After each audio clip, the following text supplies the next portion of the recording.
Sometimes I have clients that try to send me MP3s for mastering, or they just send me an MP3 to check out their music, but they don't realize that I cannot work with MP3s. Please stop sending me MP3s. In this video, I'm going to explain why and why you should avoid MP3s at all costs.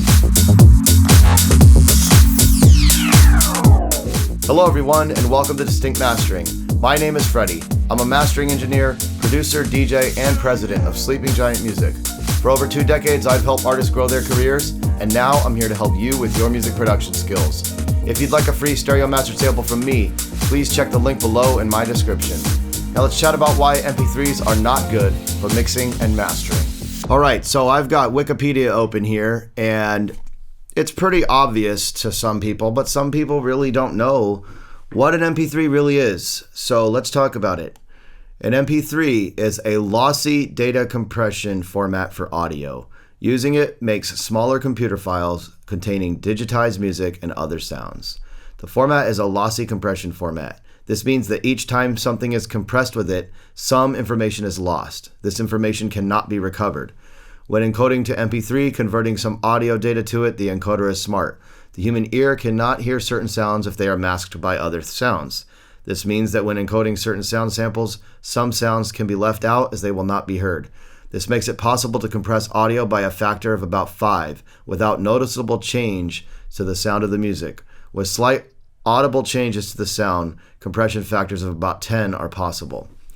Many people like to use MP3 files to copy music so they can listen on their computer. Record companies do not like it when people use the internet to share these MP3 files with each other. They think this is a violation of their copyright. The record industries have traded a group called the RIAA and taken people to court, which you heard of the whole Napster thing.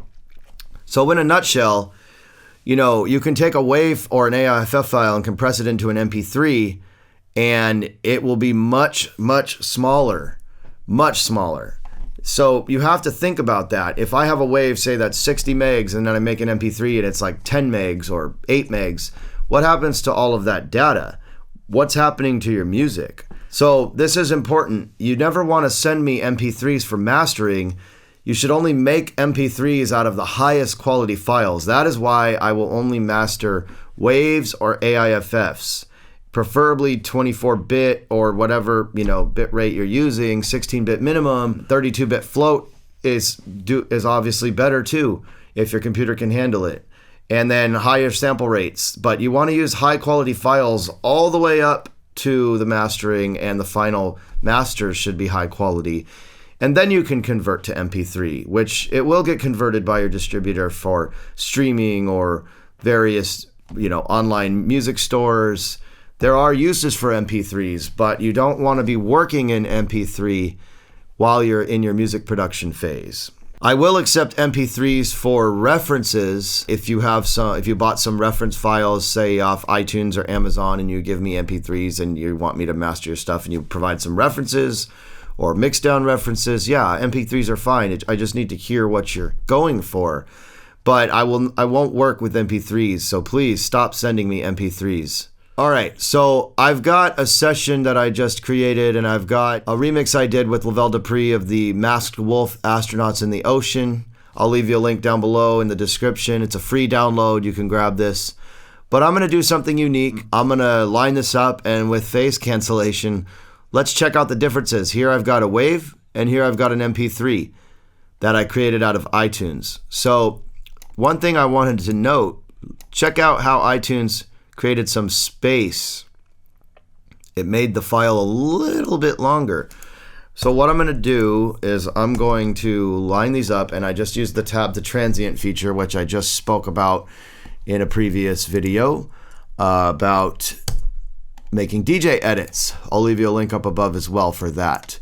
And notice the tab to transient wants to tab there. If I tab over, it goes too far, which is a little interesting. So I'm going to go ahead and do this manually.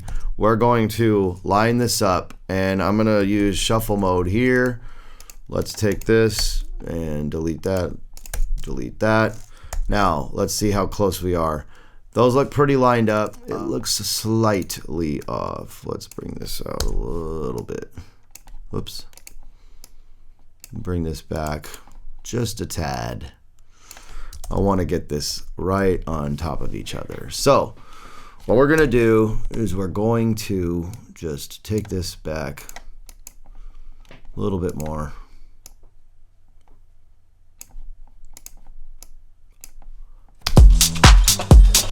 And notice that the MP3 is clipping.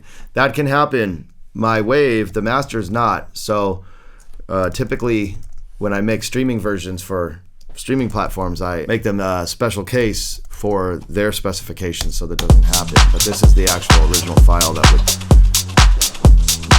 would... Okay, so they're perfectly lined up. What I'm gonna do is I'm going to flip the phase of one of these. So let's go over to the audio suite and let's get the invert tool.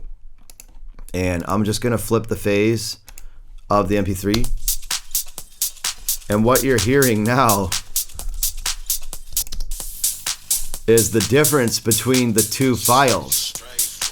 And this means this is what you're losing when you convert to an MP3. Now imagine if you converted multiple times. If you're working and you made an MP3 and then you send it to mastering that way, or send it to someone to do mixing, and the next thing you know, it gets converted again. Every time you make a conversion, you're losing information.